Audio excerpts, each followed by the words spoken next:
la mixologie. Et ces deux autres cognacs-là vont être plutôt pour la dégustation. Donc vous avez dégusté en premier le 22 ans, donc le cognac qu'on a renommé micro-barrique. Donc il a été réduit à 43 degrés, mais au début, il date donc de 1994, comme le brut de fût qui est là. Donc celui-ci, vous pourrez le goûter sur notre stand. Brut de fût 1994, sorti du fût au degré de 55,3. Donc ensuite, on a pris ce cognac-là, on l'a réduit à 43 degrés, mais on l'a réduit avec de l'eau de pluie. Alors pourquoi eau de pluie? Souvent dans les spiritueux, on utilise de l'eau osmosée. Donc de l'eau qui a été nettoyée dessous ces minéraux. Il n'y a plus grand-chose en fait, il y a H2O, mais voilà, il n'y a plus de minéraux. Nous, les minéraux nous intéressaient. Et donc, ils vont servir de support aromatique. Donc notamment le calcium. C'est-à-dire que si vous, si vous faites une analyse chromatique sur de l'eau de pluie, alors eau de pluie, Malice n'a pas précisé, mais qu'on porte à ébullition à isolambique pour la pasteuriser, parce qu'on peut avoir aussi des bactéries en eau de pluie, bien sûr. Mais surtout, ce qui va être intéressant, c'est que quand on fait une analyse chromatique, on va avoir pas que de l'eau, donc du calcium, du zinc, du fer, du magnésium, il y a pas mal de choses. Et ces petits minéraux, ils vont servir de support pour les arômes. Et du coup, c'est ce qui fait que vous avez cette longueur en bouche et ce nez très montant sur le 22 ans. C'est ça, Fred. Tout à fait, Fred. Donc voilà, donc l'idée dans la gamme, c'est ça, c'est que vous avez un avant et un après. Puisque souvent, les restaurateurs me disaient, c'est cool de présenter micro-barrique, mais si on n'a pas le point de référence de départ de ce qu'était notre vie, on ne peut pas comparer, on ne peut pas savoir s'il y a vraiment un apport. D'où la sortie du brut de fût. Alors là, pour le coup, je fais rien. Je prends juste le fût de 350 litres et on fait un embouteillage par gravité à son degré naturel. Donc 55,3, qui est la résultante d'une évaporation de 22 ans dans un chai humide avec un cœur de chauffe enfuté à 72 degrés. Donc voilà, donc là, il faut du temps. Et oui, Fred. Donc ensuite, on l'a réduit, le cognac, de 55,3 à 43 degrés et on l'a passé dans la micro-barrique. Alors ça, c'est pareil, 43 degrés, je ne l'ai pas fait au pifomètre. Non, ouais. 43 degrés, c'est parce que moi, je ne veux pas filtrer, comme je vous ai dit, mes eaux de vie. Donc, sachant qu'aujourd'hui, un alcool que vous trouvez à 40, s'il est translucide, c'est forcément qu'il a subi une filtration à froid sur plaque. Sinon, en fait, à 40%, il y a trop d'eau dans l'alcool et les esters et une partie des tanins deviennent insolubles dans l'eau et ils flocculent. Donc vous avez un trouble, vous avez le produit trouble. Si c'est pas trouble, c'est que ça a été filtré.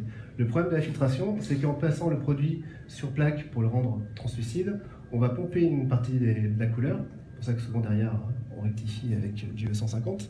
Et la filtration, quand je dis à froid, c'est froid, c'est moins 4 degrés. Ça crée une hydrolyse et ça a tendance à rendre les eaux de vie un peu agressives, d'où les sucrages. Sachant que dans l'AOC, on peut monter jusqu'à 17 grammes par litre. 15 dans les faits, 16 max ouais, voilà. dans la loi. Donc on prend jamais le risque, donc on s'arrête à 15. On s'arrête avant, quoi. Voilà, c'est ce qu'on appelle de l'obscuration. C'est pas que du sucrage, puisqu'il y a aussi l'extraction du bois et les sucres naturels du bois et ainsi de suite. Mais quand même, on est dans ces zones-là, max. C'est quand même assez rare de monter.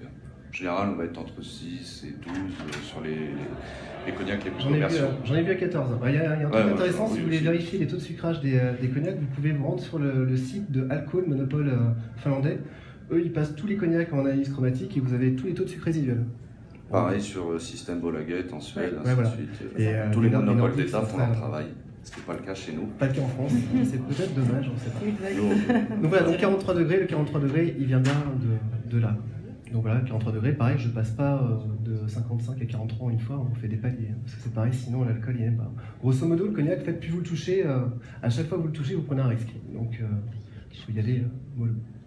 Oui, c'est tout l'inverse des grandes maisons qui, elles, touchent énormément les eaux de vie parce qu'elles ont énormément de maîtrise, de savoir-faire depuis 950 ou 300 ans.